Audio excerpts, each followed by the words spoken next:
बिस्मिल्लाहिर्रहमानिर्रहीम। जी नाज़रीन, मैं हूं आपका मेज़बान अली अकबर बड़ैच। आप देख रहे हैं ऐना न्यूज़ चैनल। आज हम बात करेंगे फेस्को के हवाले से।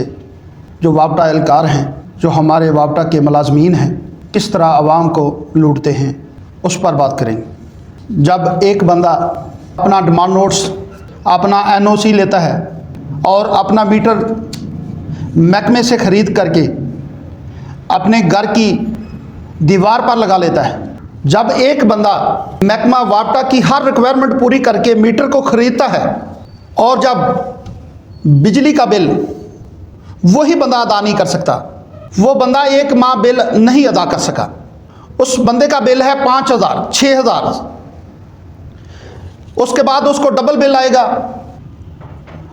अभी वो किस्तें बनाने का सोच रहा होता है, जब तीसरा बिल आता है, जो उसकी SOPs हैं, वापटा के मुलाजमीन आकर उसकी तार काटने की बजाय उसका मीटर तार कर ले जाते हैं। इस चीज़ की समझ नहीं आ रही। पैसे मैंने दिए, उसका NOC मैंने लिया, उसकी रिक्वायरमेंट मैंने पूरी की और महकमे से मैंने वो मीटर ख़रीद लिया। जो आम आदमी होता है उसको यही नहीं पता कि ये लोग मीटर नहीं उतार सकते, ये अपनी तार मीटर से काट सकते हैं। हाँ, अगर वो तार काटी हुई वो घर वाले उसको दोबारा जोड़ लगाकर बिजली चालू कर लें, फिर उसके ऊपर बिजली चोरी का मुकदमा हो सकता है।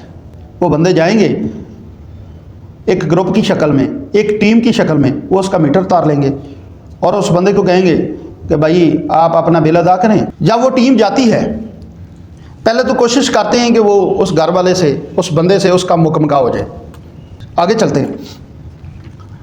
जब एक बंदे का मीटर ख़राब हो जाए, चाहे वो पानी की वजह से, उसने अपने मीटर को खुद ख़राब किया, उसकी लेबॉर्ट्री तो बन सकती है, उसकी लेबॉर्ट्री तो हो सकती है, क्योंकि उस पर शक है कि यार इसकी वजह क्या है ख़राबी की। लेकिन एक आपको ख़राबी सामने नज़र आ रही है कि यार ये मीटर बाहर लगा हुआ है, इसको बारिश के पानी से या किसी और वजह से ये मीटर डेड हो गया है।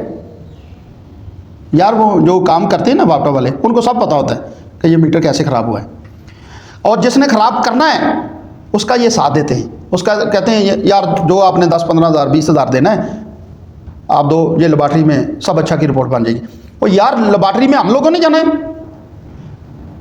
हमारे सामने लेबॉर्ट्री होनी है। और यार आप लोगों ने वहाँ पे होना है, आप लोगों ने लेबॉर्ट्री करनी है।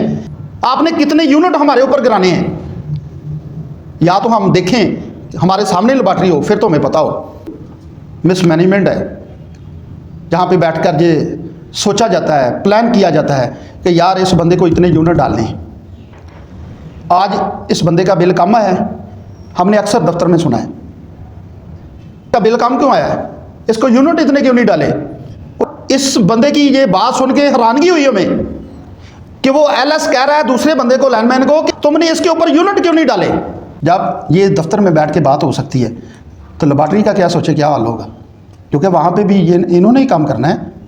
वहाँ पे जो इनके इंजीनियर हैं वो भी तो वही हैं, कौन सा आम लोग बैठे हुए। SDO साहब, आपसे गुजारिश है, आपको बिजली भी फ्री है, आपको बहुत सारी सहूलतां भी फ्री हैं, फ्यूल भी फ्री है, लेकिन खुदारा अगर अल्लाह ने आपको ओहदा दिया है, अल्लाह ने इस मकाम पर आपको बिठाया है, तो क्या आप जवाबदेह नहीं होंगे। ठीक है, ये अवाम आपको नहीं पूछ सकती, इसमें इतनी ज़रूरत नहीं कि आपसे बात कर सके कि जिस सीट पर आप बैठे हैं ये कितने गरीबों के लहू से बनी है। आप जिस सीट पर बैठकर ये निज़ाम चला रहे हैं, ये उनके पैसों से चला रहे हैं। सर, आपने कभी सोचा कि आपके 10 मेहमान आ जाएं, वो पानी कहाँ से आएगा। सर, वो गरीबों के पैसे से आएगा। कभी आपने अपने जेब से वो बिल अदा किया? अगर अदा किया होता तो आपको पता होता सर, आपकी वैल्यू होती, आपकी एक इज़्ज़त होती। लेकिन सर, आपने भी वहाँ जाना है, हशर में हमने भी जाना है। आप अपना किरदार अदा करें, हम अपना किरदार अदा करेंगे, और दुआ गो हैं कि आप उस सीट पर बैठकर ये सोचें, ये देखें कि जो बंदा आपके पास आया है क्या उसके कपड़े भी हैं पूरे, क्या उसके पास जो जूता पहनने को है, चल के आया है, क्या वो पूरा है। आपसे गुजारिश है, हम पर आसान ना करें, अपने ऊपर आसान करें, हम पर रहम करें। ये हमारे नबी का भी फरमान है कि मैं गरीबों से हूँ, वो मुझ में हैं, मैं उनमें से हूँ। अल्लाह क्या नहीं कर सकता। अल्लाह अपने नबी को हर वो चीज़ अता करता है, लेकिन अल्लाह के महबूब ने गरीबों में रहना पसंद किया। उनके साथ उनके हर वो काम में अल्लाह के महबूब ने बढ़ चढ़ कर हिस्सा लिया। तब जाके मुसलमान पैदा हुए, तब जाकर वो शरीयत बनी, तब जाकर वो अदल और इंसाफ बना। सर, अगर मैं और आप देखें जिस माशरे में रह रहे हैं, क्या हम अदल कर रहे हैं? क्या हम उस सीट पर बैठकर इंसाफ कर रहे हैं? जी बहुत शुक्रिया। अल्लाह।